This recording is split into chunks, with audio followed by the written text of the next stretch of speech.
It is Wednesday, September 18th, 2024, about 10:30 in the morning. Temperature's about 85 degrees, slightly overcast, no breeze blowing right now at all, as you can see from these trees.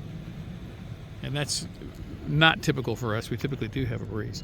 But you want to do a quick update? We're here at 12340 Farmstead Drive in Frisco, Texas, in a subdivision called Newman Village. We've had our water meter installed. The city requires us to dig up the water meter box because you can see that one's all torn up. So we're going to put a new water meter box on top of this water meter. The plumber's going to be here. This is Wednesday. The plumber's going to be here Monday to get started. Our form setter has had some forms delivered, and the goal was to start setting forms today. But we've had a little bit of a snafu. The form setter showed up and complained that the lot wasn't level. So we're having the excavation contractor come out to take another look at it.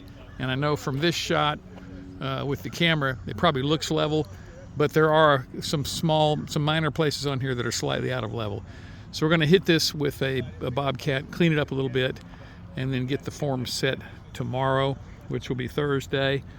And then the form survey from the survey company will happen on Friday, and our plumber will be out here on Monday to get started. And that is our update for today.